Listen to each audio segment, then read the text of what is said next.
अभी आए हैं कुछ ऐसा ही लग रहा है, क्योंकि बीजेपी की सरकार होके भी अगर समझो लखनऊ से यहाँ तक आना पड़ जावे, वो भी एक साध्वी जी को, तो फिर समझो कि और दूर के ढुवाली लगे और कुछ समझ में आ नहीं आ रहा। 2 साल हो गए इनको, जहाँ सब मैंने सुन रहा है कि भाई लड़ रहे हैं, कर रहे हैं, और योगी जी वहाँ पे बैठे हैं, फिर भी उनको आके इधर मतलब जंतर मंतर तक आना पड़ा और इतनी मेहनत करनी पड़ रही है, इतना भागना पड़ रहा है, दौड़ना पड़ रहा है, हमले तक की नौबत आ गई है, तो ये समझ में नहीं आ रहा है। धर्म के नाम कोई रिजल्ट नहीं आया है।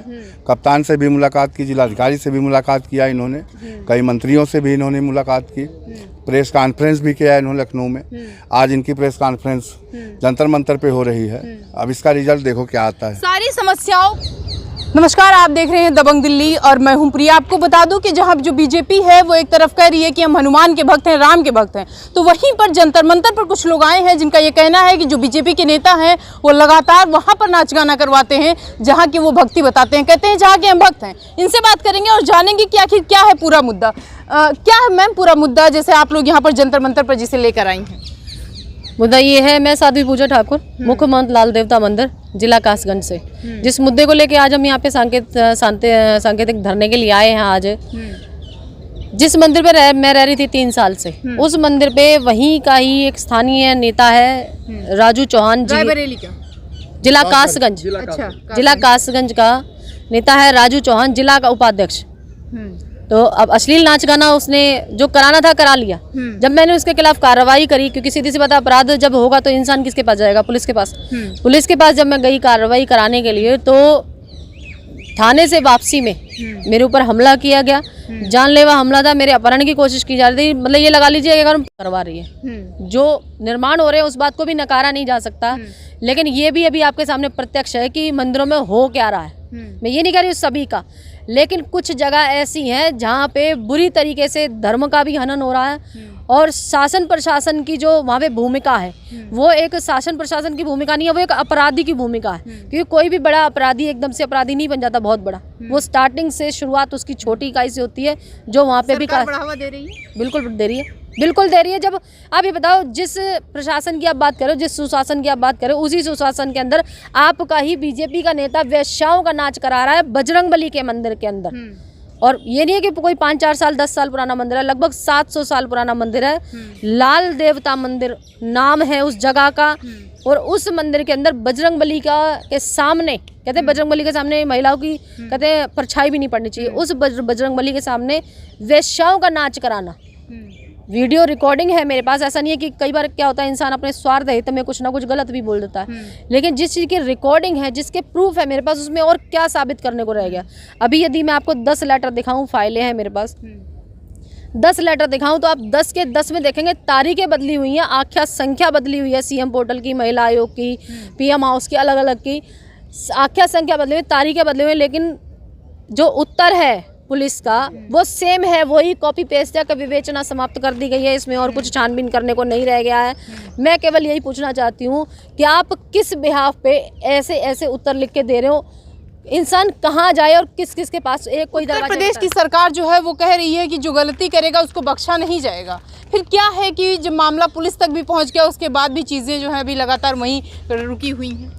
मेरा आज यहाँ दिल्ली जंतर मंतर पे आने का कारण यही है। ऐसा नहीं है कि मैं डायरेक्ट दिल्ली आ गई हूँ कासगंज से। इससे पहले मैं जिला कासगंज में प्रशासन जो है, मतलब थाना है, उसके बाद एसपी है, उनसे मिली हूँ, एसएसपी से भी मिली हूँ। उसके बाद मैं लखनऊ गई हूँ। लखनऊ जो हमारे नेता मंत्रियों से जान पहचान थी, जिस किसी से, क्योंकि अब मैं 12 साल से बीजेपी के लिए काम कर रही हूँ, तो हमारा जो सर्कल है वो सभी नेताओं का जितना भी है सब बीजेपी वाला ही है। जितना भरा भगवाधारी है, जितना भरा सनातनी, वो लोग हैं जो धर्म के लिए, हिंदुत्व के लिए काम करते हैं। सीधी सी बात है, जो लोग सनातन धर्म के लिए बात कर रहा है उसकी एकमात्र जो मतलब सपोर्ट है वो केवल बीजेपी ही है।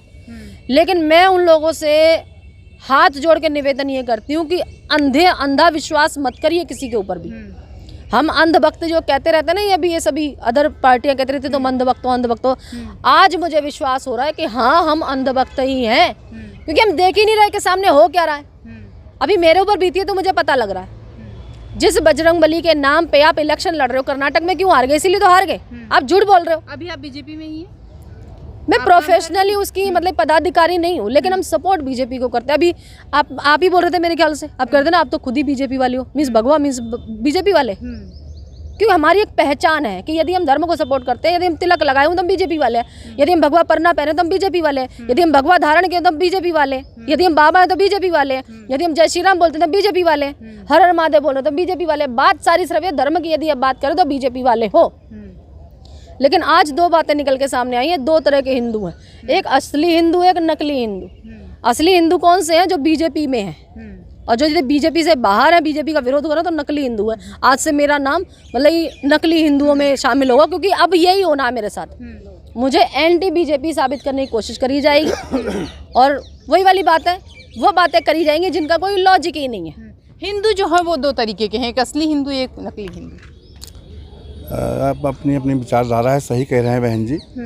और इनको दर्द है, काफ़ी दिनों से परेशान हैं प्रशासन से। लखनऊ में भी इन्होंने प्रेस कॉन्फ्रेंस की, आज इनको दिल्ली आना पड़ा, कहीं सुनवाई नहीं हो रही है। और जिस मंदिर में ये रहती हैं, भगवान बजरंग बली के सामने नंगा नाच करवाना बेहद जो है शर्मनाक है। कहाँ से आए हैं आप? हम जनपद रायबरेली से आए हैं और बहन जी के सपोर्ट में आए। ठीक है, रायबरेली जो है वो एकदम लखनऊ से सटा हुआ है, तो कहा जाता है कि जो भी समस्याएं हैं वो तुरंत वहां से वहां तक पहुंच जाती हैं लखनऊ तक, और उनकी समस्याओं का समाधान भी तुरंत सरकार जो है करने की कोशिश करती है। रायबरेली जरूर जुड़ा हुआ है लखनऊ से, लेकिन इनका मामला कासगंज का है। कासगंज से लखनऊ काफ़ी दूर पड़ता है, लेकिन फिर भी इनके भागदौड़ में कोई कमी नहीं रही, जबरदस्ती लगी हुई हैं। इतना भागदौड़ आप लोगों ने किया, फिर क्या आपको निकल कर उसका निष्कर्ष क्या आ रहा है? अभी तक कोई रिजल्ट नहीं आया है। कप्तान से भी मुलाकात की, जिलाधिकारी से भी मुलाकात किया इन्होंने, कई मंत्रियों से भी इन्होंने मुलाकात की, प्रेस कॉन्फ्रेंस भी किया इन्होंने लखनऊ में। आज इनकी प्रेस कॉन्फ्रेंस जंतर मंतर पे हो रही है। अब इसका रिजल्ट देखो क्या आता है। सारी समस्याओं को जो है वो वहाँ की सरकार सुनती है, योगी सरकार सुनती है, सबकी समस्याओं का निवारण करती है। गुहार लगाइए, आपकी भी सुनेगी।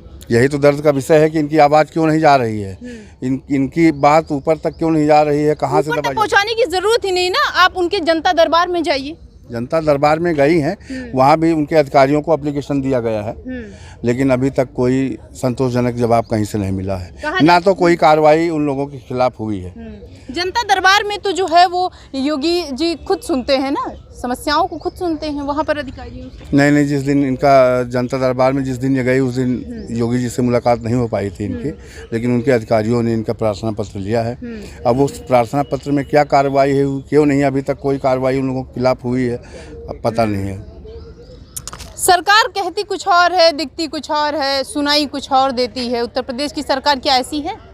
नहीं, उत्तर प्रदेश की सरकार तो ऐसी नहीं है, लेकिन जहाँ तक बात रही है हमारी बहन जी की कि जिस मुद्दे को लेके यहाँ पे आई हैं आज धरने के लिए, वो वहाँ पे गलत किया जा रहा है। एक हिंदू धर्म के नाम पे और इतना गलत काम किया जा रहा है मंदिरों में, तो वो मेरे हिसाब से गलत है।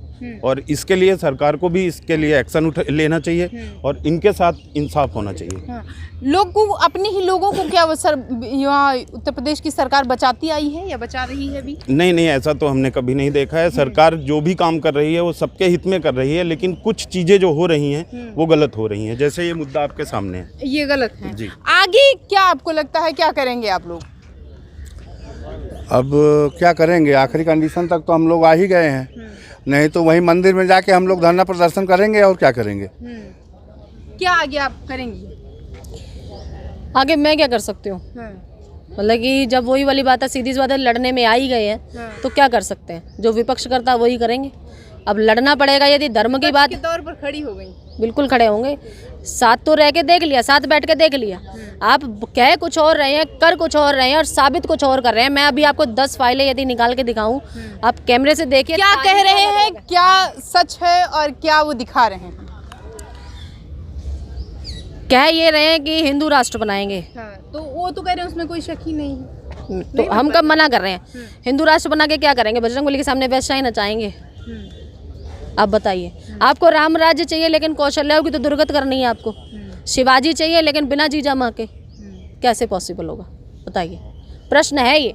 हिंदू राष्ट्र का क्या करेंगे जब संस्कारहीन हिंदू है? तो हिंदू क्या करेगा हिंदू राष्ट्र बना के, बताइए? तो कहने का मतलब केवल इतना है कि जो आपको करना है, कथनी और करनी यदि एक होगी तो समस्या नहीं आएगी। जिस एजेंडे को लेके बीजेपी सत्ता में आई थी धर्म के नाम पे, वो धर्म तो कहीं और ही अपनी ऐसी तैसी करा रहा है। धर्म का काम नहीं हो रहा अब। ठीक है, राम मंदिर वाला मुद्दा सुलझा है, काशी कॉरिडोर वाली बात है। लेकिन अभी आपको थोड़े टाइम पहले की बात होगी, काशी कॉरिडोर में मूर्तियां जो आपने देखा था, तूफान आई थी, बारिश से तो सभी टूट टूट के गिर रही थी। तो ये ही प्रैक्टिकल है, ये ही प्रैक्टिकल और यही सच्चाई है। कह कुछ और रहे हैं, हो कुछ और रहा है और उसका रिजल्ट कुछ और है। रिजल्ट आपके सामने मैं खड़ी हूँ कि बजरंगबली के सामने वेश्याएं नचाई गई हैं और उसका रिजल्ट आज ये, मैंने कानूनी कार्रवाई करी तो मेरे ऊपर हमला किया गया, जानलेवा हमला, मेरा अपहरण होता, मेरे साथ क्या होता क्या नहीं होता। पालघर संत इस बात का सबूत है, पुलिस की मौजूदगी में जो हुआ वहाँ पे पालघर में वो मेरे साथ होता। तीनों का ये लगातार जो ये कह रही हैं, तो एक मुहावरा है कि दूर के ढोल सुहावने होते हैं, क्या ऐसा है यूपी में? यूपी में भी फिलहाल पिछले ये जो अभी आए हैं कुछ ऐसा ही लग रहा है, क्योंकि बीजेपी की सरकार होके भी अगर समझो लखनऊ से यहाँ तक आना पड़ जावे, वो भी एक साध्वी जी को, तो फिर समझो कि और दूर के ढवाली लग गई और कुछ समझ में आ नहीं आ रहा। 2 साल हो गए इनको, जहाँ सब मैंने सुन रहा है कि भाई लड़ रहे हैं, कर रहे हैं, और योगी जी वहाँ पे बैठे हैं, फिर भी उनको आके इधर मतलब जंतर मंतर तक आना पड़ा और इतनी मेहनत करनी पड़ रही है, इतना भागना पड़ रहा है, दौड़ना पड़ रहा है, हमले तक की नौबत आ गई है, तो ये समझ में नहीं आ रहा है। धर्म के नाम पर लगातार जो है वो योगी जी काम कर रहे हैं, यहाँ पर क्यों नहीं है? योगी जी कर रहे हैं, लेकिन अब मेरे को समझ में नहीं आ रहा है कि जो अब योगी जी बोलते आ रहे थे, करते आ रहे थे कि अभी जैसे भैया अभी चलो कावड़ का चल रहा है, उन्होंने बहुत अच्छी व्यवस्था की है यूपी के अंदर, सब जगह पे व्यवस्था बढ़िया चल रही है, लेकिन ये जो मुद्दे आते हैं, जो सीरियस होते हैं, उनको भी ज़रा देखो ना। ऐसा तो है नहीं कि उन्होंने भाई जहाँ पे बड़े बड़े ऑफिसरों के आगे हर जगह पे दिया हुआ है, हर जगह पे दिया है, ऐसी बात नहीं कि योगी जी के कानों तक पहुँची नहीं है। फिर भी मतलब क्या है कि अगर आंख बंद करके बैठे हैं तो कौन मतलब उनके साथ में भाई ये हिंदू राष्ट्र के लिए खड़े होंगे, कौन, मेरे को समझ में नहीं आ रहा है। सरकार जब उत्तर प्रदेश में योगी जी की आई तो उन्होंने कहा कि हम धर्म के नाम पर काम करेंगे, दोबारा से भी उन्होंने यही कहा कि हम धर्म के नाम पर काम कर रहे हैं, मंदिर बनवा रहे हैं, फिर ऐसा क्या है कि आप लोग जंतर मंतर पर खड़े हैं? नहीं, योगी जी में हमें कोई एक प्रकार लेस मात्र भी शंका नहीं है। ऐसा नीचे के जो पदाधिकारी हैं उन्होंने ही कुछ गड़बड़ की हुई है, कुछ ऐसे सेलेक्टेड लोग बैठा दिए हैं जो धर्म के प्रति उनका आस्था है ही नहीं। सिलेक्टेड लोग हैं। कैसे सिलेक्टेड? सेलेक्टेड यानी का मतलब उनका चयन ठीक से नहीं हुआ है, जो जिन्हें धर्म के बारे में बिल्कुल भी ज्ञान नहीं है। क्योंकि साध्वी जी पर जो जिस तरह के उनके जो वीडियो आई, जो एक फेसबुक पर उसने वीडियो प्रसारित की है कि ये अब तंत्र क्रिया करती हैं, काले कपड़े पहनती हैं, ठीक है, हमारा सनातन धर्म के अंदर काले, सफ़ेद और लाल कपड़े पहने जाते हैं, ये सनातन धर्म का। धर्म में रंग नहीं मायने रखता। हाँ, रंग मायने नहीं रखता। और वो बंदा जो है राजू सिंह, जो है राजू चौहान, वो एलिगेशन लगा रहा है कि बहन जी पर एलिगेशन, हर तरह के एलिगेशन लगा रहा है, फिर वो वीडियो डिलीट भी करता है। क्यों डिलीट कर रहा है? अगर तुम सही हो तो डिलीट मत मारो। कहने का मतलब उनके पेट में कहीं ना कहीं काला है, और योगी जी के पास, योगी जी की जो नीचे की जो कार्य प्रणाली है वो ठीक से सिलेक्टिव लोगों को, सही लोगों को नहीं बैठा रही है, यानी कि सही एक तरीके से चयन नहीं हो रहा। योगी जी में लेस मात्र भी शंका नहीं है कि हाँ वो काम ठीक नहीं कर रहे हैं, काम बहुत बढ़िया कर रहे हैं। ठीक है, कुछ सेलेक्टेड लोगों को ही जो योगी जी हैं वो बैठा दिए हैं जिनको धर्म की नॉलेज नहीं है, शायद यही वजह है कि आज आपको यहाँ जंतर मंतर पर आना पड़ा। योगी जी ने नहीं बैठा दिया है, ये जो चयन करने वाली कमेटी होती है ना, इसका अलग ही हिसाब है। राजू चौहान जैसे व्यक्ति को मेरे हिसाब से योगी आदित्यनाथ तो इतना बड़ा पद नहीं देंगे, सीधी सी बात है, क्योंकि वो जानते हैं धर्म क्या है, मर्यादा क्या है और मंदिरों का रखरखाव क्या। और ये पहली घटना ही है जो मेरे साथ हुई है। अब से पहले जिस गांव में मैं रह रही हूँ, उस गांव के पास में एक गांव है, उसमें कुछ चोरों ने मंदिर के घंटे काटे और इसी राजू चौहान ने संतों का पक्ष नहीं रखा, जबकि संतों को वहाँ पीटा गया था उन चोरों के द्वारा। किसी तरीके से मतलब इस संख्या बल के हिसाब से उन्होंने अपने आप को बचा लिया। राजू चौहान ने चोरों का बचाव किया, ना कि संतों का पक्ष रखा। तो मेरा कहने का मतलब ये है, ऐसा व्यक्ति जिला पंचायत इलेक्शन लड़ रहा है, बीजेपी के बैनर तले हार जा रहा है, तो उसका अपना अस्तित्व क्या है? जो विधानसभा जो इलेक्शन जो लड़ा ममतेज शाह के विधान, वो हार गया, समाजवादी पार्टी की जो वो जीती है। तो कहीं ना कहीं जो कहते हैं ना समीक्षा बैठक हो रही है, समीक्षा किस तरह की समीक्षा बैठक करे, आपको ये पता ही नहीं लग रहा कि कमी कहाँ पे है। ठीक है, तो ये जो है ये उत्तर प्रदेश के कासगंज से आए हुए लोग हैं जिनका लगातार ये कहना है कि जो बीजेपी है वो ऐसे लोगों को बिठा रही है, या उसकी जो कमेटी है ऐसे लोगों को बिठा दे रही है जो धर्म की, जिनके पास कोई आइडिया नहीं है, धर्म के पास उनका ज्ञान नहीं है। और यही वजह है कि आज मंदिर के सामने ऐसे ऐसे नाच गाने हो रहे हैं जिससे इनका जो धर्म है कहीं ना कहीं वो उस पर लग रहा है। और ये देखा जाए तो कुछ हद तक सही है, क्योंकि बीजेपी जो है वो लगातार ये कह रही है कि हम धर्म के लिए काम कर रहे हैं, हम मंदिर के लिए काम कर रहे हैं, निर्माण भी करवा रही है। लेकिन दूसरी तरफ अगर वही मुद्दा देखा जाए तो कुछ ऐसे लोग भी सेलेक्टेड बैठे हुए हैं जो कि वहाँ उसके पीछे, बीजेपी के पीछे, बीजेपी के नाम के पीछे कुछ और ही काम करवा रहे हैं। जंतर मंतर से प्रिया पांडे की रिपोर्ट।